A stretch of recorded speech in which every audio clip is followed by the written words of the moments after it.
अब तुम्हारी 10th की बोर्ड एग्जाम फिनिश हो गई है और अब हर घर जहाँ पे 10th के बच्चे हैं उनमें एक ही सवाल है कि अब 11th में कौन सी स्ट्रीम ले।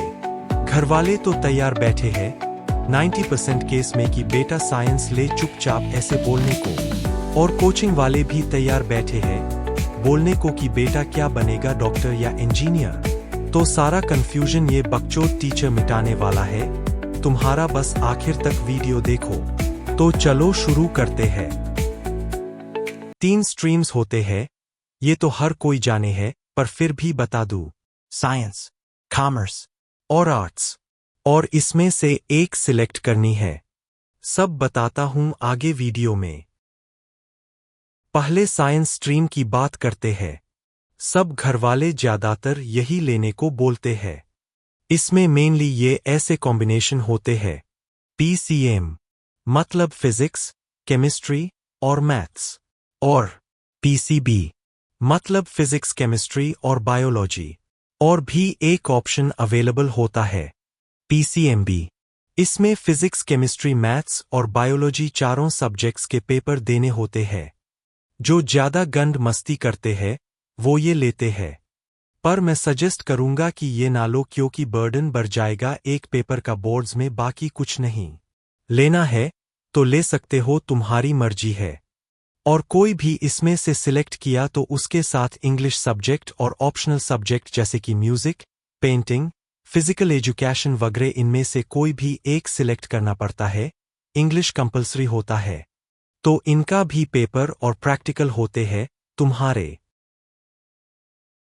PCM वो बच्चे ले सकते हैं जिनको आगे चल के engineer, architect, data scientist, pilot, defence officer वगैरह ऐसे टाइप्स के फील्ड्स में जाना है जहां मैथ्स की जरूरत हो या जिन्हें JEE जैसे एग्जाम्स देने हो। और PCB की बात करें तो ये वो बच्चे ले सकते हैं जिन्हें डॉक्टर, डेंटिस्ट, फार्मासिस्ट, बायोटेक्नोलॉजिस्ट इनमें से कुछ बनना है या नीट जैसे एग्जाम देनी है। इसमें मैथ्स की जगह बायोलॉजी पढ़ना होता है।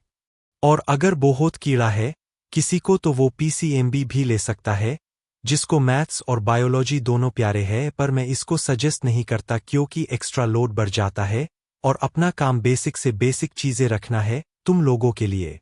मगर फिर भी लेना है तो एब्सोल्युटली ले सकते हो, तुम्हारी मर्जी है। बस एडिशनल पेपर बढ़ जाएगा, बाकी कुछ नहीं।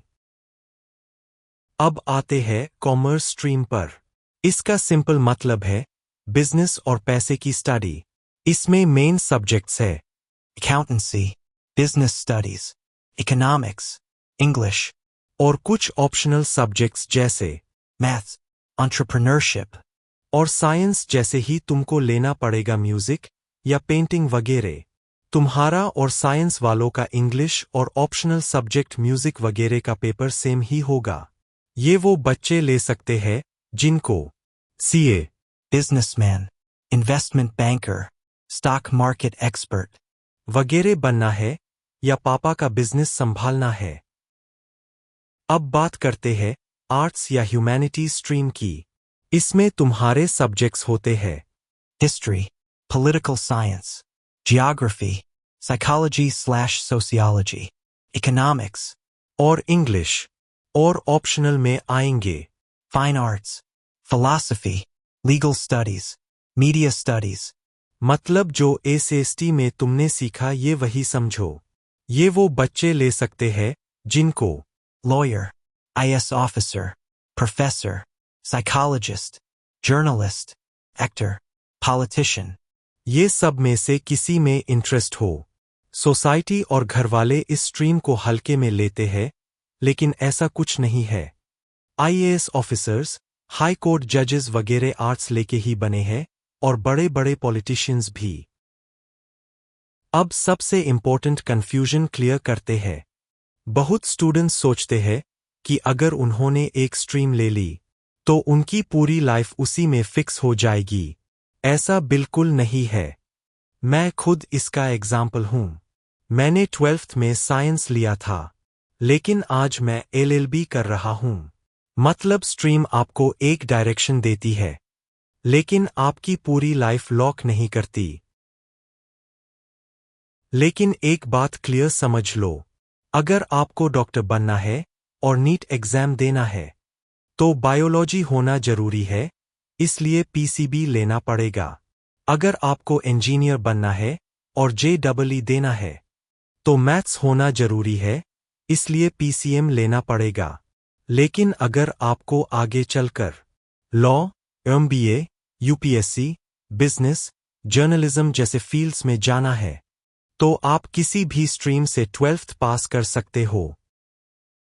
बस एक गलती मत करना, दूसरों के प्रेशर में स्ट्रीम मत लेना, वरना 2 साल बाद बोलोगे साइंस तो ले ली पर दिल तो यूट्यूबर बनने का था। अब मुझे कमेंट में सच सच बताना, तुम साइंस, कॉमर्स या आर्ट्स में से कौन सी स्ट्रीम लेने वाले हो? और अगर अभी भी कंफ्यूज्ड हो तो कमेंट में लिखो कंफ्यूज्ड। मैं कोशिश करूंगा कि तुम्हारे कमेंट का रिप्लाई करके तुम्हें सही डिसीजन लेने में हेल्प करूं। तो चलो यार, हॉलिडे एंजॉय करो, मिलते हैं अगले वीडियो में और सब्सक्राइब करके जाओ। Bye bye.